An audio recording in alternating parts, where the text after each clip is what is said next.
How's it going? Time for another one. Let's see what we get in today. A lot going on, so let's do this. 6:30 in the morning. Sun's not up yet. I think it's time to go to bed. I get the video edited. Alright, 12:49. Back to it. Alright, now I gotta bag up all these killifish. There's Sparky. Oh man. He needs treats again. All these bags, so it's gonna be a race. Luckily I got this empty drawer so I can help use that for space, because we definitely ran out of space here since Sarah has taken over my desk there, which I would normally use. Yes, tons of bags. And I've got to be at the post office by 6:30 at the latest. So that gives me around 4 or 5 hours to bag everything up and box it up.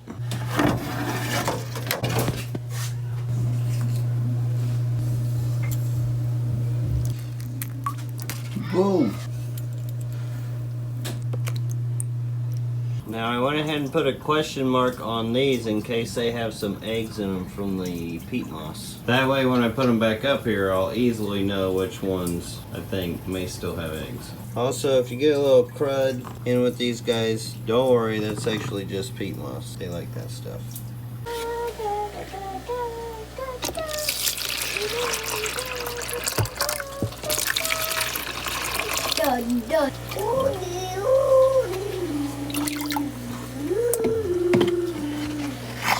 And these guys gotta have a lid on them because jumpers.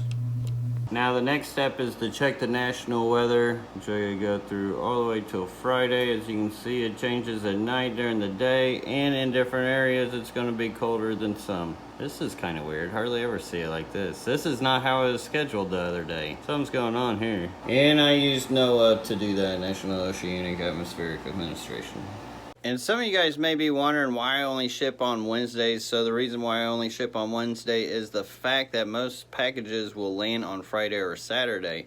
And throughout my time of shipping, and I've done this for years, I've always had the best success shipping on Wednesdays compared to all the other days. That, and it's a lot easier for me to manage as well. Fill in. Sarah works from home now, so I'll have to narrate the rest of this for you guys. So we got guppy grass, we got reishi, Brazilian pennywort, Taiwan lily, pilo moss, all kinds of other different plants, stem plants, pearlweed, my favorite. We got fish, we got endlers, rainbows, shrimp, lots of different shrimp, ram's horn snails, killifish, more killifish over here. And this is the cart that I use for my boxes. And as far as the boxes, I have it lined with this insulated foam. And then I also use a plastic bag, like a grocery bag, as a liner. That way it can hold in the water in case it busts. Then I'll wrap the bag up in one of the pieces of insulated foam, just like so, bada bing. Getting close to 4 o'clock, gotta hurry. Got multiple types of heat packs, 40 hour, 72 hour, 96 hour. I usually use the 96 hour, but with it warming up, I use 72 and 40 hour, depending on if it's going down south with the weather change and differences all around the nation. I have Kitty helping and Sarah helping. My box, she tapes. Getting there. Alright, so it's all gone. We got it all done in time. Thank goodness I had Sarah's help here. But thank you all for your orders and your support. Without you guys, I wouldn't be able to do what I'm doing. So thank you, thank you, thank you, thank you.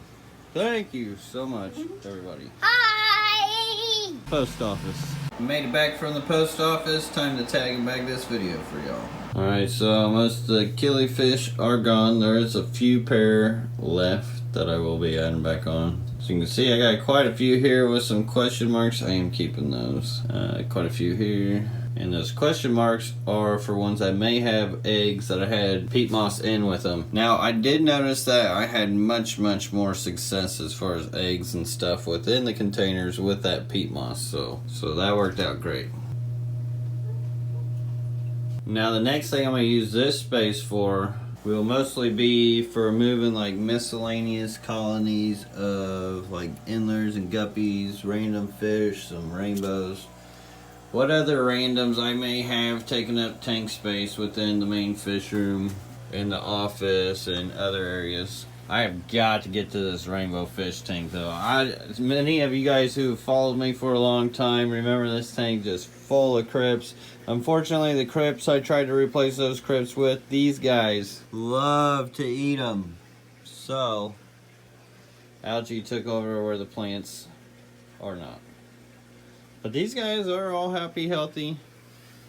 Even got some Corydoras in with them, which I actually do have a couple babies of these guys. They're like the red Venezuelanius, which right in here in the main fish room, it's a little baby in one of these 10 gallons. So I don't know, maybe I'll do this as the next video, daily, whatever I'm gonna do. Maybe I'll do that tomorrow. It needs to be done. Which I tried to replace it with this Ferrugenia crib, silver purple queen, but they really like the leaves. Now I've got enough biomass, I may be able to get away with it. That's a gamble. Wow, this is really growing out nicely. Check out this Lymphnophilia aromatica growing out this Riccia. It's looking beautiful now that it's getting colored up on the bottom.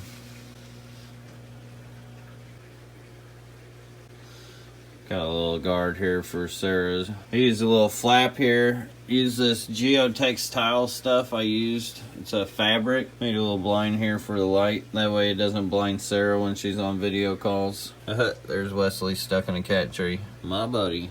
Probably collect some of my baby Synodontis lucipennis and CPDs too when I'm at it. Look how pink that Luigi archeata is getting. Beautiful. But I do have a ton of random males, random female endlers that I do sell on my website. LRVAquatics.com. They mostly come from these types of colonies that I'm going to be kind of putting together because these were from breeding projects I've been working on. Like this tank was actually from this one, which was where I was trying to work on this white endler type, which I was getting pretty close. But it's really hard to straighten. That guy's cool too. Did you see that pink and purple? Oh wow, did you see that flash? Dang, let me get a flashlight.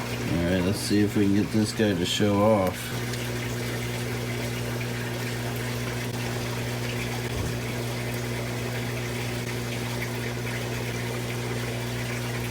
Look at that. So today on Ants, Indiana, the herd has decided to travel on through the fish room and the garage, all the way past these stands and into the jungle of the Tetra tank. As they seemingly crawl up their way up to the tank, unrealizing the tank is full of deadly Tetra fish that would snack up an ant. Is it Tetra colored tropical granules? It is. But seriously, these things are everywhere. Look at this. Crawling all up into plants. Pretty wild. Well, this is nature at its finest. Little tetras can come up here and go. They don't seem to even care. Oh, well, there went a silver tip. I don't know. These guys may have gotten some snacks. They're looking thick. Alright, well that does it for me today. Stay tuned. Maybe I'll get into that 125 long rainbow fish tank, redo that. Who knows? I may do something else. You never know with this channel.